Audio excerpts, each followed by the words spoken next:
Bueno, para poder seguir hablando de la ley general y volumen minuto, vamos a desmenuzar un poco la ley de Poiseuille. La ley de Poiseuille es una ley física aplicable a sistemas hidráulicos, ¿tá? Pero que va a permitir entender un poco la fisiología del volumen minuto cardíaco con respecto a lo que es los factores de la resistencia.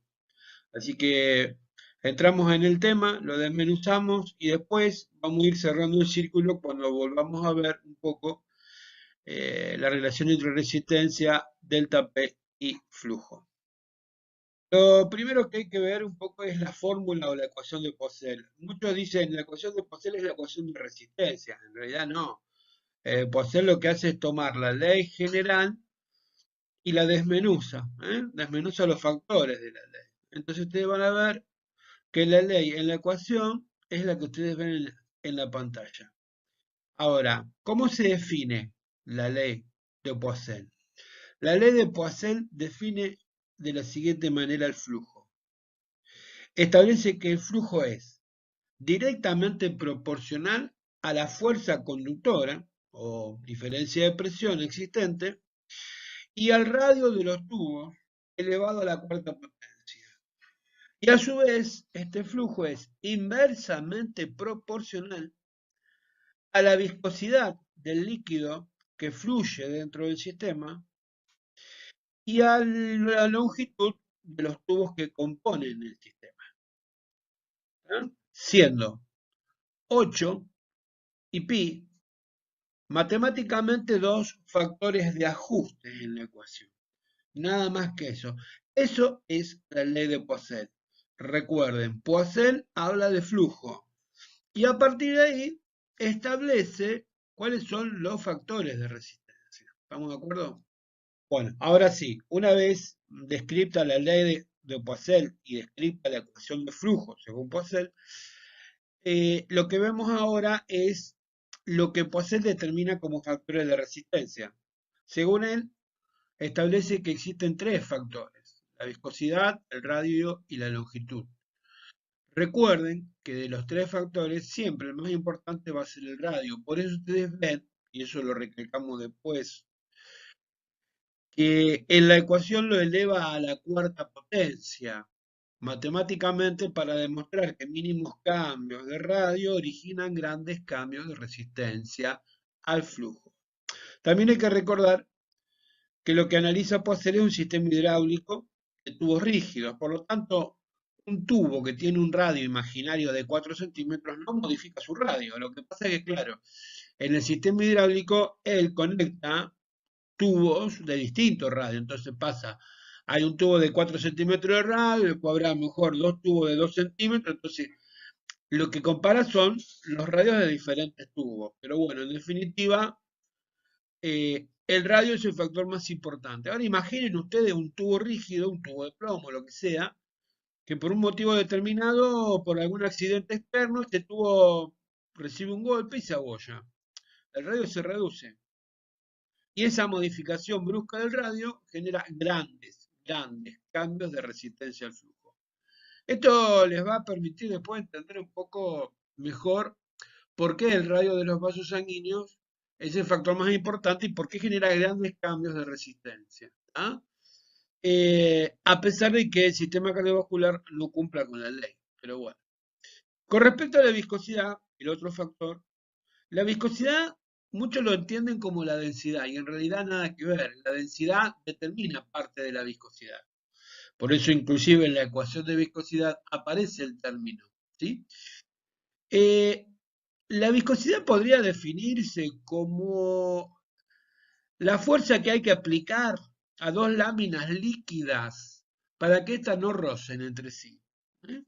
Después van a ver una fórmula muy técnica de viscosidad, pero más o menos, si ustedes entienden el rozamiento entre dos láminas de papel, agarren dos hojas de papel y háganla rozar, eso es la viscosidad. El producto de la viscosidad, hay dos productos de la viscosidad. Por un lado, el movimiento se frena, porque cuanto más rosa, más se frena. Y segundo, producto del rozamiento, es la producción de calor. Y esto va a tener muchísima importancia después a nivel cardiovascular. Pero bueno, sigamos con la parte hidráulica. Un líquido que fluye por un sistema hidráulico presenta siempre una misma viscosidad. Por lo tanto, la viscosidad sería constante. También podríamos analizar un líquido ideal que no tiene viscosidad. Pero bueno, al margen. Una vez que Pascal establece la viscosidad, dice a mayor viscosidad, mayor resistencia. La relación directamente proporcional. Y con respecto a la longitud, el largo de los tubos determina también un factor de resistencia.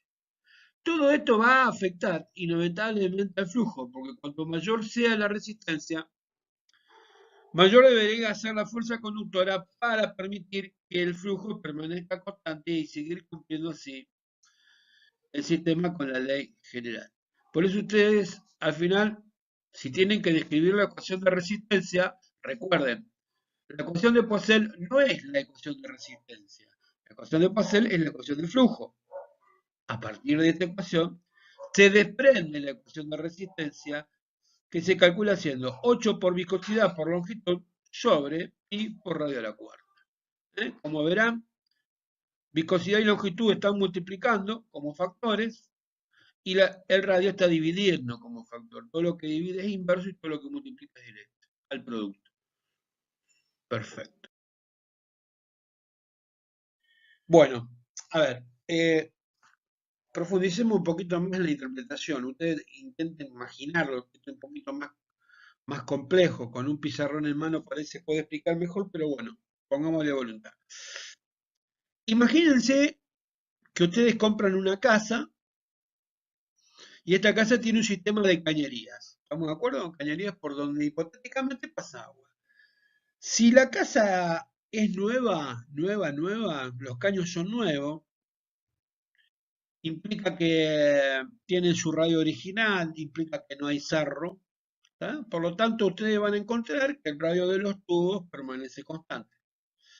El radio de los caños sería, ¿no? Por lo tanto, el factor más importante de resistencia ya estaría determinado. Establecido el valor de radio, se podría calcular elevando a la cuarta potencia. Eleva a la cuarta potencia matemáticamente por una cuestión física para demostrar la importancia del radio. Ustedes imaginen, chicos, que contratan a un albañil para arreglar una pared y resulta que el albañil con la masa le pegó a la pared y abolló el caño de agua.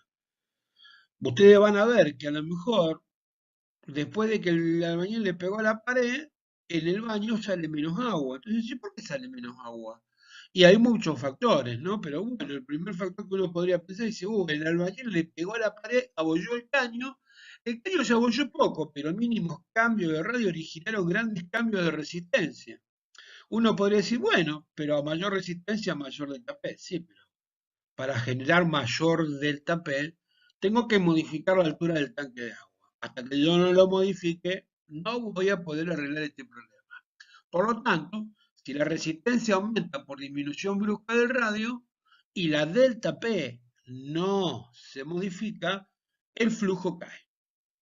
Esa es la relación entre radio, delta P, resistencia y flujo. Si la casa que te compraste, o mejor dicho, compraste una segunda casa o te fuiste a alquilar una segunda casa que es exactamente igual a la primera y que tiene la misma disposición de los caños, pero tiene 50 años de antigüedad, vos te podés encontrar que no hay caños abollados, pero lo que encontrás es que los caños tienen sarro, han juntado mugre adentro. Esto ha reducido el radio interno. Gran problema. Cuando te querés bañar la primera noche que llegas, te resulta que sale muy poca agua. Entonces llamás al plomero y le decís, plomero, ¿por qué sale tan poca agua? Y te va a contestar, y mire, la casa tiene 50 años, los caños son viejos, están llenos de sarro, por lo tanto han reducido su radio. Y esto ha generado aumento de la resistencia en forma progresiva. ¿Y qué solución tengo, plomero? Hay dos soluciones. Una es rápida y la otra es cara. La solución cara sería sacar todos los caños viejos y poner una cañería nueva o mayor radio. La segunda es tomar el tanque de agua y elevarlo para elevar la presión. ¿Por qué? Porque a mayor resistencia necesito mayor presión para que el flujo sea el mismo.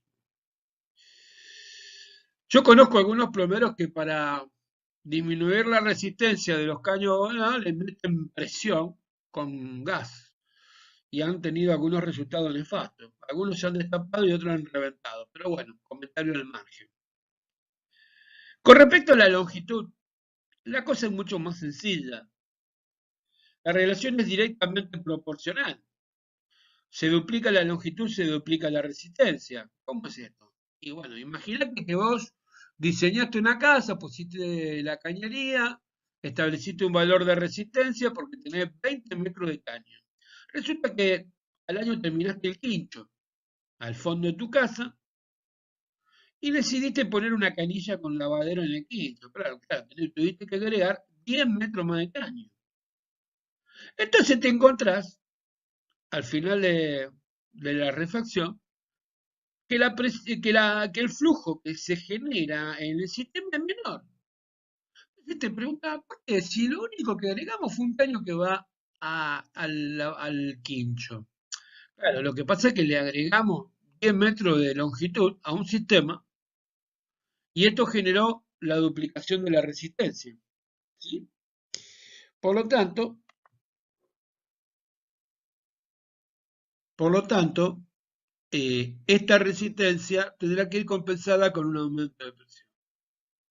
Con respecto a la viscosidad, podríamos pensar en lo siguiente.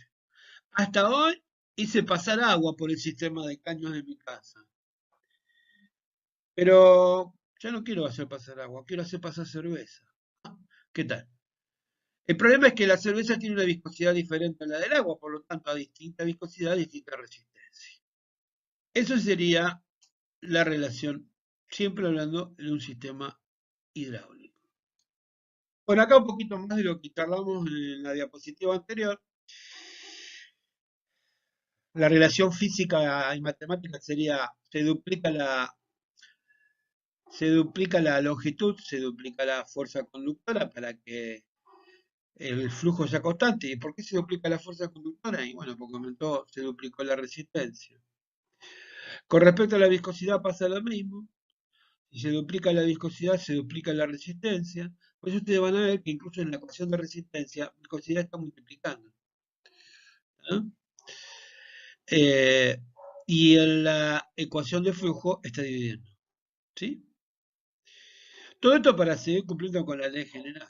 Por último, en el radio, ustedes van a ver que si el radio se reduce ¿eh?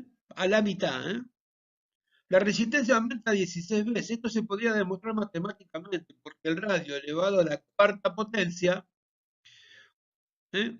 La mitad de uno es un medio, eso es la mitad. Un medio elevado a la 4, a la cuarta, me da 16.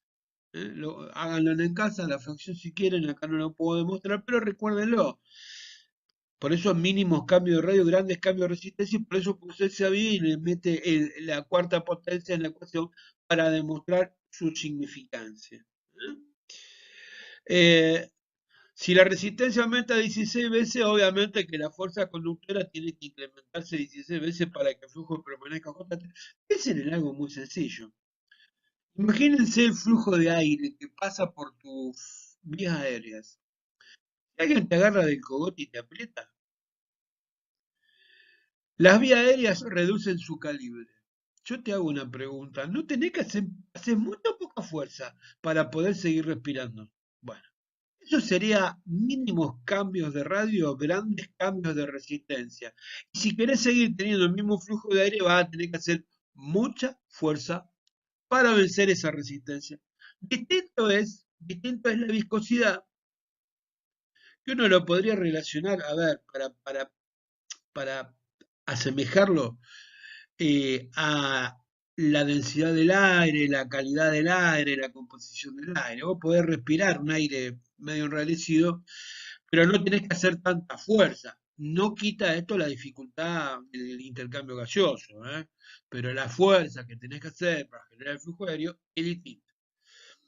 Entonces, más vale respirar en un aire enrarecido y no que alguien te quiera agarrar el cogote para que vos no puedas respirar. Perdón la expresión, pero creo que por ahí en la imaginación sirve más esto que lo otro. Buenísimo. Por eso recuerden, el radio en la ecuación está elevado a la cuarta potencia para demostrar que mínimos cambios de radio le generan grandes cambios de resistencia al flujo. Por eso el radio es el más importante de todos. Bueno, por último, un poquito, ahora tenemos que entrar a nivel cardiovascular. Solamente para dejar esto, así ya la próxima vez me meto en tema fisiológico. La ley general, a partir de la ley de Poiseuille, me permite deducir dos cosas. Que la ley de Poiseuille se aplica a un sistema hidráulico donde la resistencia es constante, y al ser la resistencia constante podemos afirmar que los sistemas hidráulicos también pertenecen a sistemas óhmicos o que cumplen con la ley de Ohm. ¿Tá? Si alguna vez te preguntan si el sistema cardiovascular es un sistema óhmico, la respuesta es no. ¿Por qué? Porque no presenta resistencias constantes. Este chico Ohm estudia la electricidad y establece que el flujo de electrones, corriente eléctrica o intensidad de flujo, es directamente proporcional a la diferencia de voltaje e inversamente proporcional a la resistencia eléctrica.